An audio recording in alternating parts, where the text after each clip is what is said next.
The point of the match. Up a set, going for a 3-love lead, an overhead smash, and the giant from Kazakhstan would fail to put it away. As always, this coverage is brought to you via the Doctrine of Fair Use, the Fair Dealing, and the Digital Millennium Act. Extended vertically, we're talking about a reach of nearly 10 feet.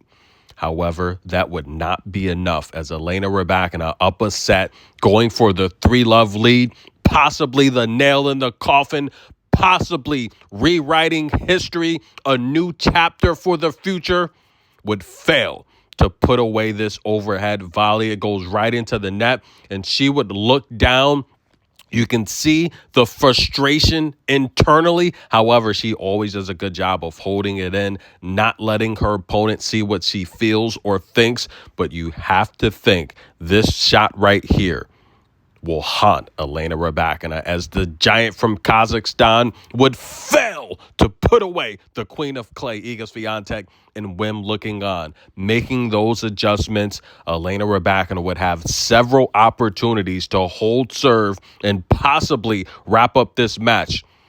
But big bad Iga, wild on tour. She would come storming back, get the break in the 11th service game, and she would wrap this up. 25 wins in a row here in France, and the reigning and defending champion from Warsaw. She's still alive, ladies and gentlemen. She played an amazing match, very frustrated in the first, early second set. She kept her composure, and she pulled off a miraculous victory. Iga Swiatek moves on. She's going to take on Svitolina. We'll talk about that in a moment, ladies and gentlemen. Amazing mental toughness, amazing focus. And what about Qinwen Zheng? Qinwen, everybody. She wants you to call her Qinwen. She would put off an amazing match as well in the third set after taking the first set tiebreak, not playing well. She dropped the second set in blowout fashion. But I talk about Ludmila's stamina all the time.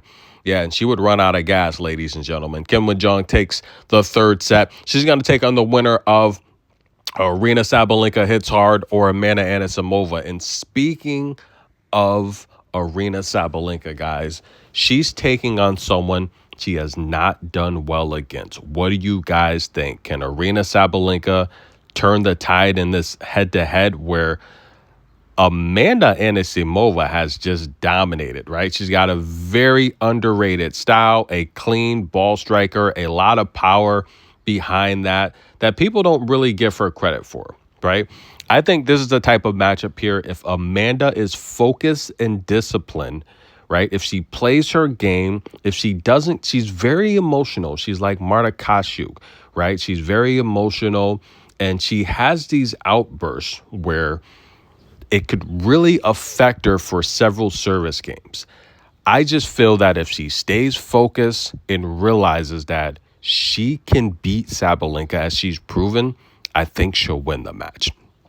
On the lower half of this bracket, Iga Swiatek comes through in an amazing comeback. Also, Svitolina, that amazing comeback over Paolini, another blown lead today. What's up? What's going on here in Perry, right? Svitolina and Iga, both two grueling matches today. I want to see how they recover. I would probably have to be a little bit more concerned with Svitolina because Jasmine made her play a very grueling, fast pace that I know she doesn't like to play, and I know she's not comfortable playing. However, when it comes to ball striking, I think Svitolina's striking the ball a lot better than Iga. I could see Svitolina winning that matchup. We're going to go back to that flashback, amazing French Open matchup they had. We'll talk about that in a moment. But Aryna Sabalenka's coach, guys, right? Anton Dubrov, very underrated coach. Now, Sloan asked some pretty good questions here. So he asked, how is Sabalenka just handling her mental focus, right? It seems that, and Sloan would say this, that she's much more happier on the court and she's having more positive vibes.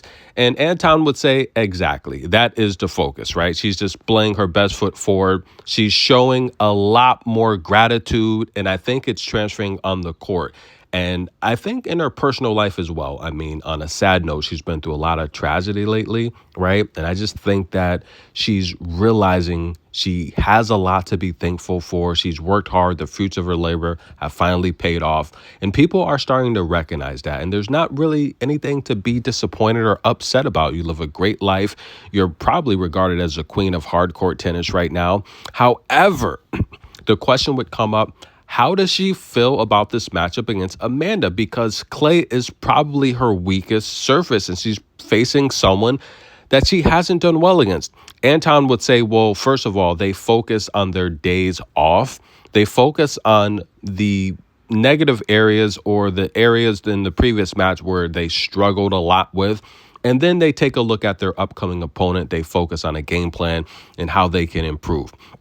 Anton would talk about Aryna Sabalenka just trying to get more experience with building and constructing the point on clay, because clay is about strategy. It's about game plan. It's about putting together points. While Aryna's knock is, she's not necessarily one that's constructing the point, although she does, right? But on clay, it's a lot longer rallies. It's a lot more strategy. It's a lot more top spin. And it's a lot more setting up your shots and your opponent, right? Where Aryna Sabalenka, a lot of times, her criticism is she's just trying to overpower opponents every which way that she can. And it works nonetheless. And I think overall, Anton he's an underrated coach. I don't think he gets a lot of the credit he deserves, because he does deal with a lot of emotion and anger and frustration from Sabalenka, and she chews him out a lot live on TV. I think he doesn't get the credit he deserves. And we talked about Stefano's relationship with Elena Rybakina earlier, and how that could be not as it's perceived, or at least from the feedback the WTA has initiated by banning him for 1 year, because we've seen those matches where Elena Rybakina she's chewed him out. So again, I think it's something that the public has to decide for themselves. Do you think that the coach is really in control? I don't think so. I think the player, anytime they want to get rid of the coach, they can and they will. Very seldom do you see a coach walk away from a top tier elite player. It's job security, right? It's a contract. And the reality here is these players are so big time. They're always in a situation where they can win a big tournament. I think the stress really is on the coach from the player. I don't think it's the other way around. But again, I don't know the details of that investigation with Stefanos and Elena Rybakina. So again, I can't really comment on that. But from a public perception, maybe the player really is in control. And we certainly see that with a lot of the top players. They let out their frustration for the coaches. Very seldom have you seen a coach yell at a player. It just doesn't happen. They're not in control like that. Again, Elena Rybakina falls in 3 sets. She had the opportunity to win this match. She's not going to forget that overhead volley, guys. To go up 3-love, that was very, very tough.